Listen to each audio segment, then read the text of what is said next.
Hello बच्चों, आशा करती हूँ आप सभी लोग अच्छे होंगे और पढ़ाई भी अच्छे से करते होंगे। जैसा कि आजकल गर्मी बहुत पड़ रही है, फिर भी पढ़ना तो है। तो चलिए कुछ ऐसा पढ़े जिससे हमारा मन भी लगे। तो आज हम आप लोगों को आपके ही पाठ्य पुस्तक हिंदी का जयशंकर प्रसाद द्वारा रचित ममता कहानी का सारांश सुनाएंगे। जिस सारांश सुनने से आपको कहानी का पूरा सार पता चल जाता है, जिससे व्याख्या लिखने में बड़ी सुविधा मिलती है। तो चलिए शुरू करते हैं जयशंकर प्रसाद जी द्वारा लिखित ममता कहानी का सारांश। तो कहानी कहानी में देखिए, कहानी में कौन मुख्य पात्र है और कहानी किसके इर्द गिर्द घूम रही है। तो यहाँ देखिए, जयशंकर प्रसाद द्वारा रचित ममता कहानी की मुख्य पात्र ममता, जो रोहतास दुर्गपति के मंत्री की इकलौती पुत्री है, जो कि एक विधवा है। इस कहानी के माध्यम से लेखक ने हिंदू समाज में विधवा स्त्रियों को असहाय और दयनीय स्थिति का वर्णन किया है। तो चलिए देखा जाए, पहले क्या होता है, पहले दृश्य में क्या होता है। और इस कहानी के द्वारा हमें ये भी ज्ञान मिलता है कि कि सभी लोगों को निस्वार्थ भाव से कर्म करना चाहिए। तो चलिए देखिए, यहाँ पे पहले दृश्य में क्या है, ममता के मन की वेदना। जैसा कि ममता रोहतास दुर्ग के मंत्री चूड़ामणि की इकलौती पुत्री है, जो बाल्यावस्था में ही विधवा हो गई थी। वह अपने दुर्ग के मुख्य द्वार के पास कमरे में बैठी हुई थी। दुर्ग का अर्थ होता है किला। बैठी हुई सोन नदी के उफान व प्रवाह को देख रही थी। वह हर पल व्याकुल रहती थी, अर्थात दुखी रहती थी, जैसे मानो उसके हृदय के भीतर भी विचारों की आंधी चल रही हो तथा उसकी आंखों से निरंतर आंसू बहते रहते थे। पिता के मंत्री होने के कारण ममता को धन दौलत की कोई कमी नहीं थी, किंतु बाल विधवा होने के कारण उसको मानसिक सुख की प्राप्ति नहीं हुई। उसके मन में तरह तरह के विचार उमड़ रहे थे। इसी बीच उसके पिता चूड़ामणि ने उसके कमरे में प्रवेश किया, किंतु ममता अपने पिता के आगमन को न जान सकी। उसके पिता उसके लिए चिंतित होते हुए वापस लौट गए। अब यहाँ देखिए, दूसरे दृश्य में चूड़ामणि, जो कि ममता का पिता है, बड़ा ही लालची स्वभाव का था। ठीक है, तो उन्हीं सब बातों को दूसरे दृश्य में दिखाया गया। जैसे देखिए, एक पहर पश्चात चूड़ामणि ममता के पास दोबारा आया। उनके पीछे 10 सैनिक थे, जो थालों में सोना लिए खड़े थे। कई लोगों के पैरों की आवाज सुनकर ममता का ध्यान भंग हुआ और उसने पलट कर देखा। मंत्री के कहने पर वे लोग थाल वहीं रखकर चले गए। ममता के द्वारा पूछे जाने पर मंत्री ने बताया कि यह तुम्हारे लिए उपहार है। ममता ने पिता से पूछा कि इतना सोना कहाँ से आया। तब उसके पिता ने बताया कि सामंत वंश का अंत होने वाला है। शेरशाह किसी भी दिन दुर्ग पर अधिकार कर सकता है। उस समय जब हमारा मंत्री पद नहीं रहेगा, यह सोना तभी के लिए है। किंतु ममता ने रिश्वत में लिए गए इस सोने को परमात्मा की इच्छा के विरुद्ध दुस्साहस माना और पिता से कहा कि इसे लौटा दीजिए। और देखिए, और ममता आगे और अपने पिताजी से क्या कह रही है, हम ब्राह्मण हैं, हम इस सोने को लेकर क्या करेंगे। क्या उस बुरे समय में कोई हम ब्राह्मणों को 2 मुट्ठी अनाज भी नहीं देगा। बेटे के इस व्यवहार से दुखी होकर चूड़ामणि चले गए। अब इसमें देखिए, रोहतास दुर्ग पर डोलियों का आगमन और ममता का गायब होना। तो इसमें क्या है, शेरशाह रोहतास के दुर्ग पर आक्रमण करने के साजिश से डोलियों में सिपाहियों को बैठाकर लाया था, जिससे चूड़ामणि को शक हुआ। तो उसने डोलियों के पर्दे को हटाने के लिए कहा। तो शेरशाह ने बोला कि यह हमारे महिलाओं का अपमान है। तो यही सब बातें इसमें लिखा है। तो चलिए इसको पढ़ते हैं। दूसरे दिन रोहतास दुर्ग के तोरण यानी किले के मुख्य द्वार को तोरण कहते हैं। तो दूसरे दिन रोहतास दुर्ग के तोरण द्वार पर डोलियों की कतारें आ रही थी।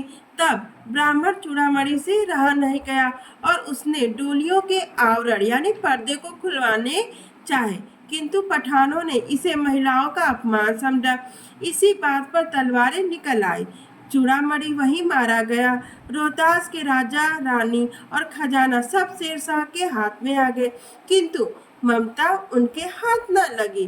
पठान सैनिक ने पूरा दुर्ग देख लिया, किंतु ममता वहां से कहीं गायब ही हो गई थी।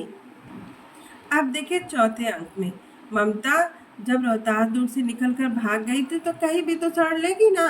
तो बनारस में चंद्रगुप्त सम्राटों के महलों के खंडहर थे, वहीं जाकर रहने लगी। तो उन्हीं सब चीजों का वर्णन इसमें किया गया है। तो चलिए देखा जाए।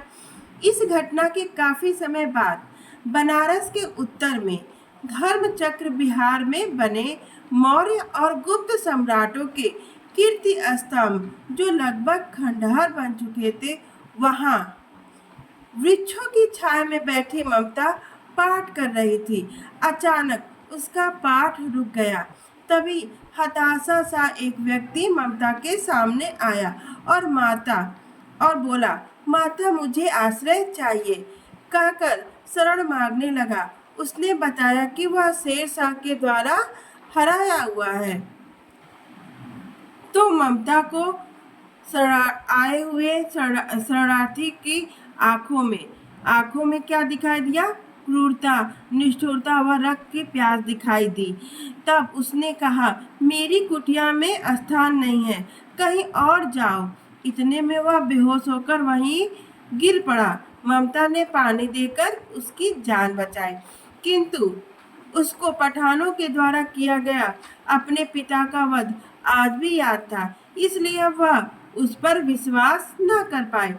किंतु अतिथि की सेवा करना अपना कर्तव्य समझकर उसने आने वाले से कहा कि तुम चाहे कोई भी हो, भीतर जाकर विश्राम करो।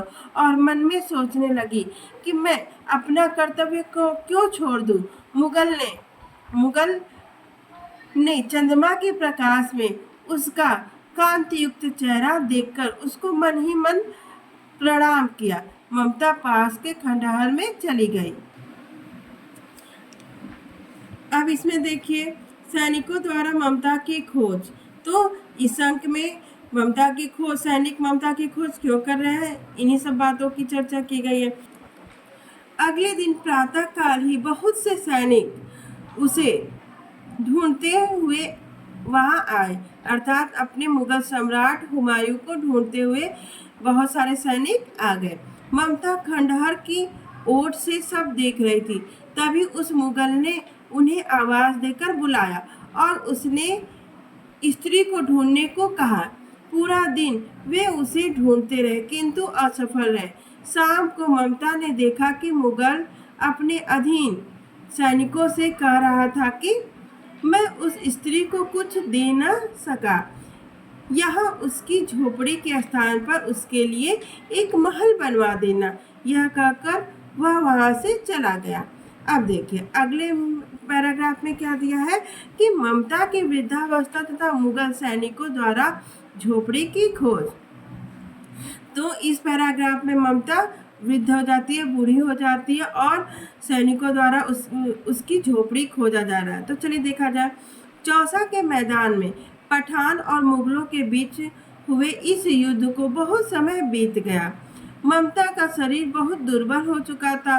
वह मरण अवस्था में थी। उसकी सेवा के लिए 2-3 स्त्रियां उसके पास बैठी हुई थी, क्योंकि उसने भी जीवन भर दूसरों की सेवा की थी। उसी समय एक अश्वारोही वहां आया और नक्शा देखकर वह स्थान ढूंढने लगा और कहने लगा कि किससे पूछूं कि शहंशाह हुमायूं ने किस छप्पर के नीचे विश्राम किया था। बात 47 वर्ष पुरानी थी। तब ममता ने उसे बुलाकर बताया कि मुझे नहीं पता कि वह कौन था, किंतु एक मुगल ने यहाँ रात बिताई थी। मैं जीवन भर अपनी झोपड़ी टूटने से डरती रही। अब मैं मृत्यु की गोद में जा रही हूँ अब तुम यहाँ जो चाहे बनवाओ, मैं तो चिर विश्राम को जा रही हूँ। यह कहते ही ममता चिर निद्रा में सो गई। अब देखिए अगले और अंतिम पैराग्राफ में क्या दिया गया है, अकबर के द्वारा बनाया गया अष्टकोण मंदिर। तो ममता की झोपड़ी के स्थान पर अकबर ने क्या बनवा दिया, अष्टकोण मंदिर, उसी चीज की चर्चा की गई है। तो उसके बाद वहां पर एक सुंदर अष्टकोण मंदिर बनवाया गया और उस पर लिखवाया गया, सातों देश के राजा हुमायूं ने एक दिन यहाँ विश्राम किया था। उसके पुत्र अकबर ने उनकी याद में यह गगनचुंबी मंदिर बनवाया, किंतु दुख की बात यह है कि उसमें ममता का कहीं नाम न था। तो ये रही ममता की कहानी। तो बच्चों, कैसे लगी आपको ममता की कहानी? यदि अच्छी लगी तो कमेंट करिए, लाइक करिए। धन्यवाद।